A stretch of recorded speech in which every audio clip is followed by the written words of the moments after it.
Hi hello ನಮಸ್ಕಾರ. Pottery crafts Harohalli ಕಡೆಯಿಂದ ಏನಕ್ಕೆ ವಿಡಿಯೋ ಮಾಡ್ತಿದ್ದೀನಿ ಅಂತ ಲಾಸ್ಟಲ್ಲಿ ಹೇಳ್ತೀನಿ. ಈ ಥರ ಇರೋ ಮಣ್ಣನ್ನು ಈ ಥರ ಎಲ್ಲ ಫಸ್ಟು ಅದನ್ನೆಲ್ಲ ನೆನೆಸಿ ಒನ್ ಡೇ ಪೂರ್ತಿ ಅದನ್ನು ಕೆರೆದು ಈ ಥರ ಎಲ್ಲ ಮುದ್ದೆ ಕಟ್ಟಿ ನೆಕ್ಸ್ಟ್ ಇದನ್ನು ಮಿಷಿನ್ಗೆ ಹಾಕಿ ಒಂದಲ್ಲ ಅಂತ ಇದಕ್ಕೆ ರೋಲರ್ಗೆ ಹಾಕಿ ನೆಕ್ಸ್ಟ್ ಮತ್ತೆ ಪಗ್ ಮಿಲ್ಗೆ ಹಾಕಿ ರೆಡಿ ಮಾಡ್ಕೊಳ್ತೀವಿ.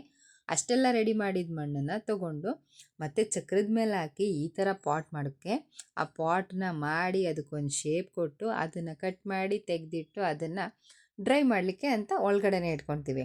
ಒಳಗಡೆ ಇಟ್ಟಾಗಿದ್ದ ಪಾಟನ್ನು ಅದೆಲ್ಲ ಒಳಗಡೆ ಒಂದಿನ ಡ್ರೈ ಮಾಡಿಕೊಂಡು ಅದನ್ನೆಲ್ಲನೂ ಒಳಗಡೆ ಡ್ರೈ ಮಾಡಿ ನೆಕ್ಸ್ಟ್ ಡೇ ಹೊರ್ಗಡೆ ಹಾಕ್ತೀವಿ. ಹೊರ್ಗಡೆ ಹಾಕಿ ಆ ಬಿಸಿಲಲ್ಲಿ ಮಳೆಯಲ್ಲಿ ಅಂತ ನೋಡಿದಿರ ಈ ಥರ ಎಲ್ಲನೂ ಒಣಗಿಸಿ ಇಟ್ಕೊಂಡಿರ್ತೀವಿ ಆಯಿತಾ.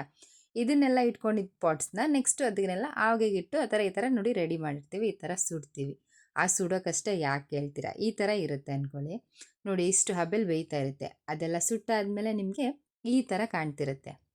ಇದನ್ನು ಇಳಿಸಾದ್ಮೇಲೆ ಗೊತ್ತಾಗುತ್ತೆ ಆ್ಯಕ್ಚುಲ್ ಪಾರ್ಟ್ ಏನು ಅಂತ.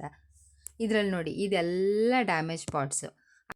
ಅಂಥದ್ರಲ್ಲಿ ನಮ್ಮ ಜನ ಏನಂತ ಕೇಳ್ತಾರೆ ಗೊತ್ತಾ, ನಮ್ಮ ಶಾಪಿಗೆಲ್ಲ ಬಂದುಬಿಟ್ಟು ಏನು ಮಣ್ಣನ್ಗೆಲ್ಲ ಇಷ್ಟೊಂದು ರೇಟ್ ಹೇಳ್ತೀರಾ ಅಂತ ಹೇಳ್ತಾರೆ. ಅದನ್ನು ಮಾಡೋ ಕಷ್ಟ, ಅದನ್ನು ಸುಡೋ ಕಷ್ಟ ಬಂದು ಒಂದೇ ಒಂದು ಸಲ ನೋಡಿದ್ರೆ ಆವಾಗ ಅವರಿಗೆ ಗೊತ್ತಾಗುತ್ತೆ. ಅಂಥವ್ರಿಗೆಲ್ಲ ಇಂಥ ವೀಡಿಯೋ ಮಾಡಬೇಕು, ಇಂಥ ವೀಡಿಯೋದಲ್ಲಿ ಇನ್ಫಾರ್ಮೇಷನ್ ಕೊಡಬೇಕು ಅಂತ ವೀಡಿಯೋ ಮಾಡ್ತಾಯಿದ್ದೀನಿ.